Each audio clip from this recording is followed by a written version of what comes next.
네, 안녕하세요. FC 팬심 연구소입니다. 오늘은 24-25 시즌 프리미어리그 챔피언 리버풀이 부진한 이유에 대해 토크를 펼쳐보도록 하겠습니다.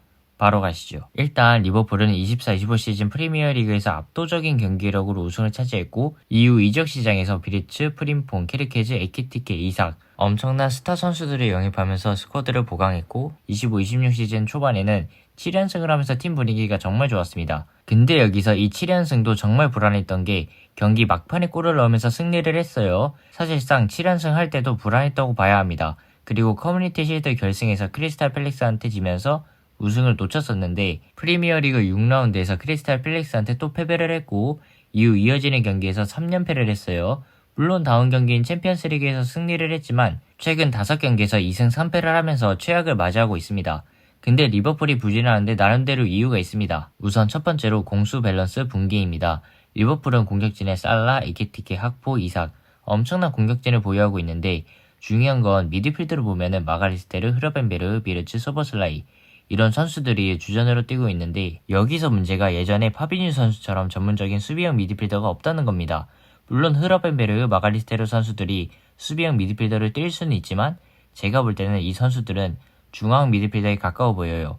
그러면은 24-25 시즌에는 리버풀이 어떻게 프리미어리그를 우승했냐 할 텐데 저번 시즌에는 마갈리스테르, 흐르벤베르, 소보슬레이 3명 중 2명을 투볼란치로 내리고 1명을 공격적으로 쓰고 아놀드 선수가 중앙으로 들어가서 투볼란치 2명을 받쳐주면서 롱패스 정확하게 미친듯이 뿌려주니까 수비형 미드필더에 문제가 없었지만 아놀드 선수가 FA로 레알 마드리드로 떠나면서 풀백에 프림퐁과 케르케즈 두 선수를 영입했는데 프림퐁이랑 케르케즈 한 명이라도 언더래핑을 해주면은 리버풀의 수비형 미드필더 문제가 어느 정도 해결이 될 텐데 프림퐁은 풀백인데 윙어처럼 사이드에서 돌파를 자주 하는 선수이고 케르케즈 선수는 오버래핑만 자주 하는 선수니까 리버풀이 수비에 문제가 생길 수밖에 없는 겁니다. 예를 들면 레알 마드리드, 바르셀로나, 바이에른 뮌헨, 파리 생제르맹 이런 팀들 공통점이 미드필더로 보면은 밸런스가 굉장히 좋다는 거예요. 제가 볼 때는 이삭 선수를 영입할 게 아니라 수비형 미드필더를 영입을 해야 됐다고 봅니다. 솔직히 엔도 와타루 선수가 있긴 한데 현재 기량이 매우 안 좋긴 하지만 그래도 한번 믿고 기용을 해봤으면 좋겠다는 생각이 듭니다. 그리고 두 번째로는 예전 같지 않은 살라입니다. 24-25 시즌 살라 선수 활약이 미쳤었죠. 38경기 29골 18개의 도움을 기록하며 프리미어리그 득점왕과 도움왕을 동시에 차지했는데 경기 통계만으로 얼마나 미친 활약을 했는지 표현이 불가능합니다. 하지만 최근 살라 선수를 보면 믿을 수 없을 정도로 부진이 심각합니다. 물론 현재 11경기 4골 2도움을 기록하고 있는 것도 잘하고 있는 건데 중요한 건 살라 선수의 24-25 시즌 경기 데이터와 25-26 시즌 경기 데이터를 비교를 해봤더니 90분당 기대 득점, 슛 성공률, 평균 어시스트 개수 모든 게 감소를 했어요. 심지어 상대 진영에서 볼터치 횟수도 많이 감소를 했더라고요. 근데 여기서 축구 팬분들이 살라 선수 에이징 커브가 제대로 왔다 하고 있는데 살라 선수 경기를 보면은 90분당 감소한 데이터 경기와 에이징 커브로는 설명이 안 될 정도로 부진이 너무 심해요.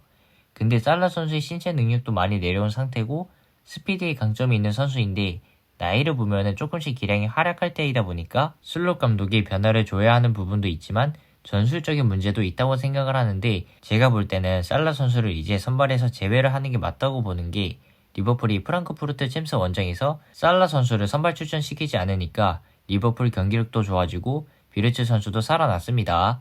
이렇게 보면은 손흥민 선수가 LAFC로 이적을 잘 간 건가 하는 생각이 들어요. 그리고 마지막 세 번째로는 조롱받는 비르츠입니다. 비르츠 선수가 레버쿠젠에서 미친 활약으로 리버풀로 이적하면서 리버풀 팬들의 기대가 정말 컸는데 지금 11경기 0골 0도움입니다. 리버풀 팬들뿐만 아니라 축구 팬들도 실망하고 있는데 중요한 건 비르츠 선수의 문제가 아닙니다. 왜냐 비르츠 선수는 자유롭게 돌아다니면서 동료들한테 기회를 만들어주고 좁은 공간에서 드리블이 가능한 선수입니다.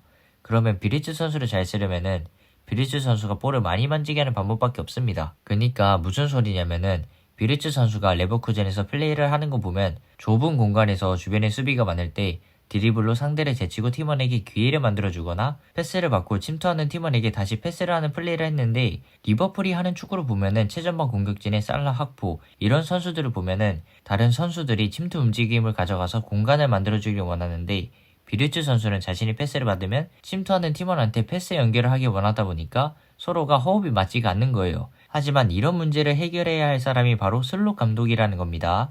제가 앞에서 살라 선수가 부진을 하는 건 전술 문제도 있다는 게 이런 거예요. 살라와 비리츠 선수가 서로 호흡이 너무 안 맞아요. 근데 살라 선수가 선발 제외가 됐을 때 비리츠 선수가 살아난 건 원래 리버풀에 살라 같은 한방 있는 선수가 있었는데 살라 선수가 선발에서 제외가 되니까 누구 한 명한테 의존하지 않아서 비리츠 선수가 살아난 거예요.